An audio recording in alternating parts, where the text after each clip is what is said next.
see, we're back here with another video, and today I'm going to be continuing my series of the top 100 best NASCAR Cup Series races in history. I know it's been a while, I still haven't finished the series. I haven't made a video on this list in over a month, so I'm trying to finish it up, I promise. I'm trying to finish up this series, and we only got one more part left after this one, so we're getting down to the wire. Basically, once this part's over, will be the final 10 races, so kind of glad that I'm going to be finishing this series up. I know y'all been waiting a while for it, and my apologies. It takes really long to make these videos, so hope y'all enjoy, and let's get right into it. At number 18 is the 2001 EA Sports 500 at Talladega. It was held on October the 21st, 2001, so it was race 31 of 36 on the 2001 schedule. Dale Earnhardt Jr., Jeff Burton, Bobby Hamilton, Jason Leffler, and Todd Bodine led in the first 50 laps. The first caution came out on lap 95 when a three-car accident happened on the back straightaway. There will be a total of 32 lead changes on the day and an average speed of 164 miles per hour. With 39 laps to go, Jerry Nadeau spun off turn 4, bringing out the fourth and final caution of the race. In the final laps of the race, Bobby Labonte made his way up to the front and battled Dale Earnhardt Jr., Johnny Benson, Tony Stewart, among others, for the win. On the final lap, Dale Earnhardt Jr. went low, and Bobby Labonte went high, trying to block the second position. Labonte got hooked and flipped into the outside wall, collecting a dozen other cars. However, NASCAR did not throw the caution, and Dale Earnhardt Jr. was able to make his way back to the start-finish line in front of Tony Stewart and captured the win. It was Dale Earnhardt Jr.'s second restrictor plate win that season. At number 17 is the 1998 Daytona 500. It was held on February the 15th with overcast conditions, with temperatures around 70 degrees. The race was caution-free for the first 125 laps, as Bobby Labonte, Sterling Marlin, Dale Earnhardt, Jeff Gordon, and Terry Labonte all led in the first 100 laps. Bobby Labonte led 22 laps, and Jeff Gordon led 56, but the class of the field that day was Dale Earnhardt, who led 107. Dale Earnhardt, who was making his 20th Daytona 500 start, was looking to break the dry spell. An accident on lap 174 brought out the second caution of the race and set up the crucial final pit stops of the afternoon. This race was actually the second fastest Daytona 500 in history, with a time of 2 hours and only 53 minutes. With 2 laps to go, Lake Speed and John Andretti spun on the backstretch, bringing out the third and final caution as the leaders raced back to the caution flag to decide who would be the winner of the 1998 Daytona 500. Dale held off Bobby Labonte, Jeremy Mayfield, Kenny Schrader, and Rusty Wallace at the line to capture his first and only Daytona 500 win.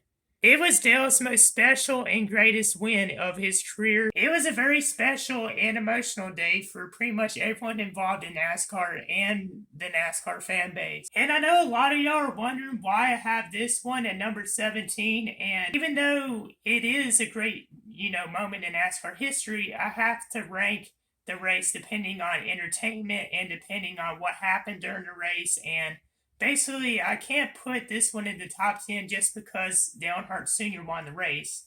To me, the race wasn't really that exciting in my opinion, and it was pretty boring at some parts. And, I feel like some people, if they watch the race again, they would definitely get my viewpoint. And this is one of my favorite moments in NASCAR history, but, this is about the race. It isn't the top 100 best moments. This is the top 100 best races.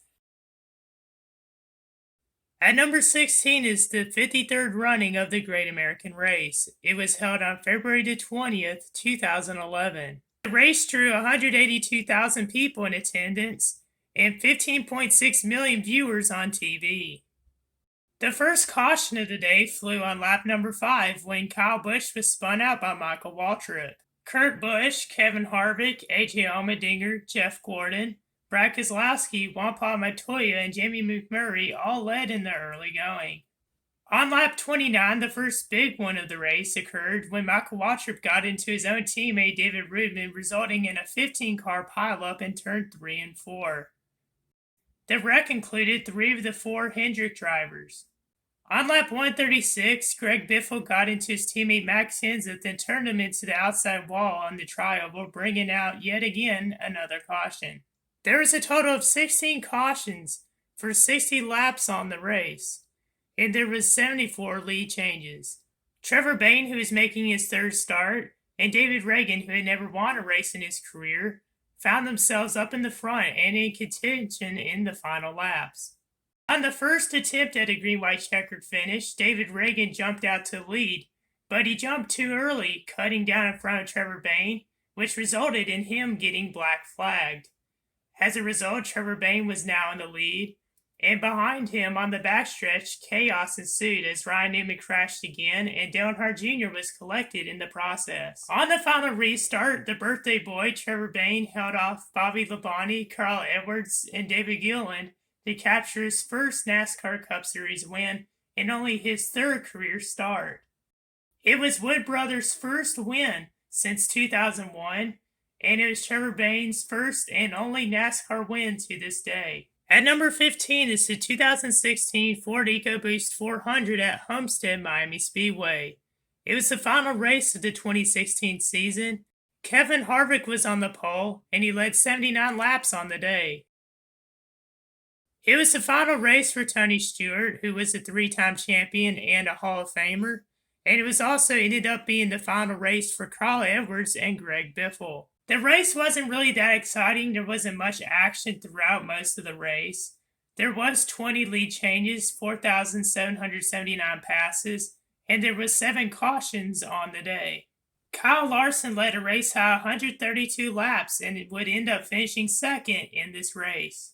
On a restart with 10 laps to go, Carl Edwards went low to block Joey Logano and was turned into the inside wall, resulting in a fiery multi-car crash. The wreck ended Edwards' chances of winning a championship, and Joey Logano, another championship contender, also got a piece of the wreck. A Ricky Stenhouse Jr. crash set up a green-white checkered finish, where Jimmy Johnson was able to hold off Kyle Larson on the final restart to capture his 7th and final NASCAR Cup Series championship. As a Jimmy Johnson fan watching this race, I was really excited and I was jumping up and down in joy, and it was definitely one of the most special moments, of his career, and, a great moment in NASCAR history as he became one of 3 drivers to win 7 championships.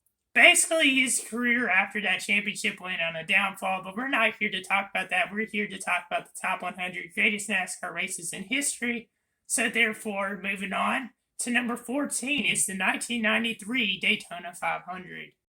Kyle Petty won the pole, making it the first time a Petty had won the 500 pole for the first time since 1966. The first lap was led by rookie Jeff Gordon, who had become the youngest winner of the Gatorade 125-mile qualifier that Thursday. Dale Earnhardt, Ken Schrader, Kyle Petty, Jeff Gordon, and Bobby Hillin Jr. all led in the first half of the race. With just over 40 laps to go, the 6th caution of the race flew when Kyle Petty, Al Unser Jr., and Bobby Hillin Jr. crashed in the trioval. Kyle Petty is going to stop again. And Kyle Petty gets collected. After the wreck, Petty and Hillin Jr. got into a confrontation as they headed to pit road. After the restart, as we watch the cars tightly bunched from the blimp, keep an eye on the yellow number 30 car of Michael Waltrip as the worst accident of the day unfolded. A while ago, we saw Jarrett and Earnhardt were capable of pull away a little bit. They're trying to bring it in. Trouble behind. Rusty Wallace is turning over. Rusty Wallace, 20 feet in the air, spinning, crashing. Well, I'll tell you, when you're running. Amazingly, Wallace emerged from the twisted metal remains in good shape and walked under his own power to the ambulance. That day, CBS's broadcasters were Ken Squire and Ned Jarrett was the father of Dale Jarrett, who was contending for the win with Dale Earnhardt, who had led a race high 107 laps. Ned Jarrett was now being a commentator and also cheering on his son, and coming off turn 4, Dale Jarrett took the checkered flag to capture his first Daytona 500 victory. Once again, Dale Earnhardt was second. He was followed by third place Jeff Bodine, fourth Hut Strickland, and rookie Jeff Gordon, who finished 5th. At number 13 is the 2004 Ford 400 at Homestead, Miami Speedway. It was the final race of the 2004 season, and it was the conclusion of the first chase in NASCAR history. On lap 1, the first caution flew when Hermie Sadler spun and Mike Bliss was collected. Going into the race, there were 5 drivers mathematically alive for the championship. They were Kurt Busch, who had an 18-point margin over Jimmy Johnson, Jeff Gordon, Dale Earnhardt Jr., and Mark Martin. Those 5 chasers were separated by an 82-point margin from 1st to 5th for the final race. On lap 93, points leader Kurt Busch had a loose wheel, and when he entered pit road, lost a tire and nearly lost the championship. Greg Biffle led a race at 117 laps. There were 14 cautions in the race and 14 lead changes. With 3 laps to go, the last caution of the race flew when Ryan Newman, the race leader, blew a tire and hit the wall. This set up a wild final restart where Greg Biffle held off Jimmy Johnson and Jeff Gordon to capture the win.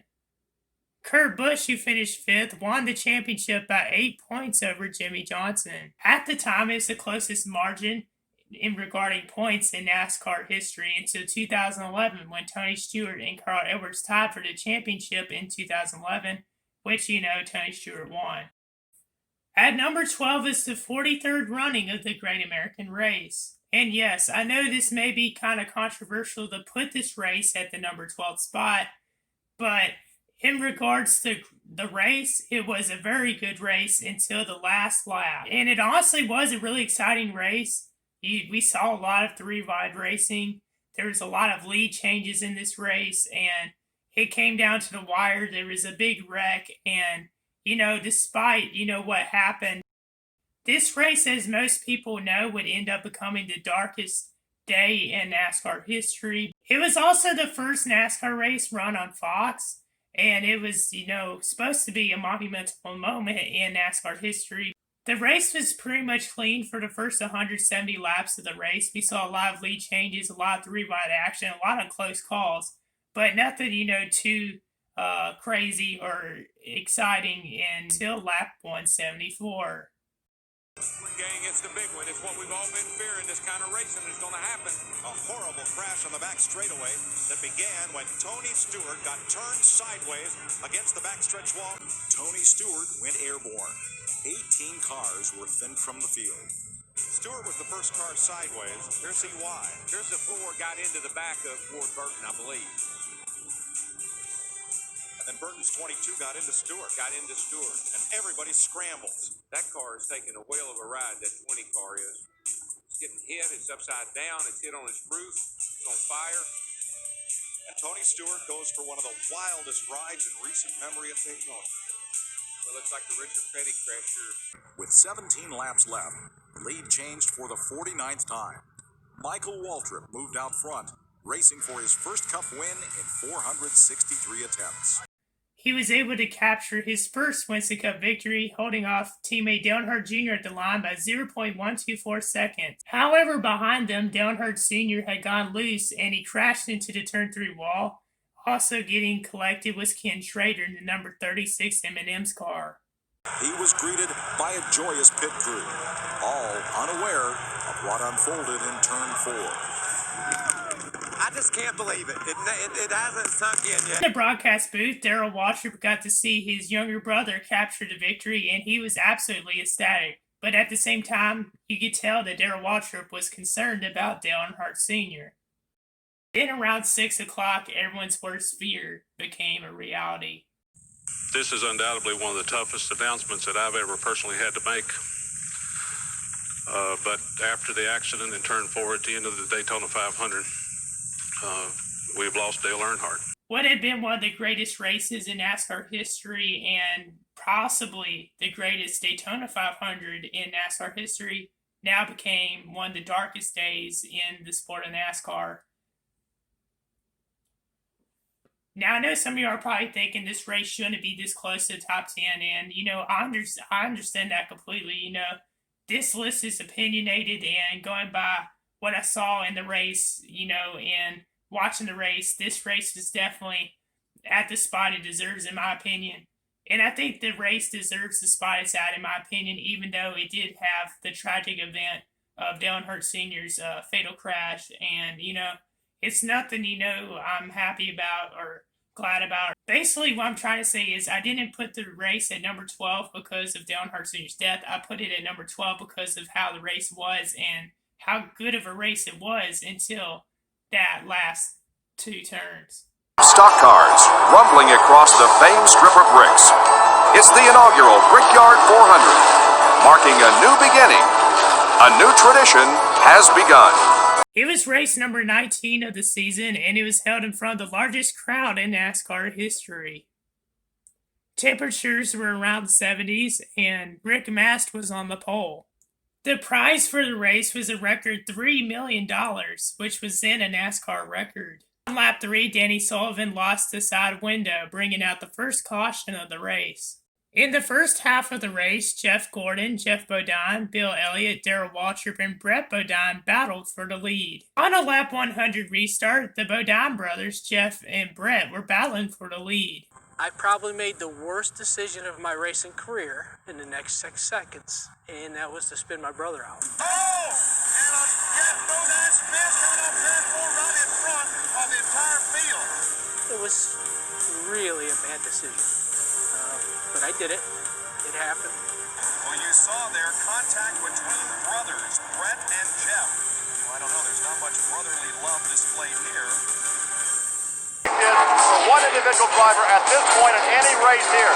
When Jeff Gordon gets the lead, everybody standing up, waving and cheering. I tell you what, his fan club membership will increase after this race.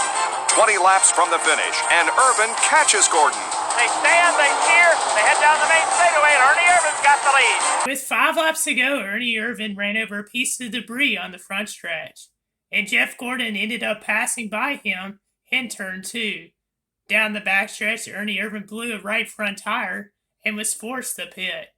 Jeff Gordon, winner of the inaugural Brickyard 400.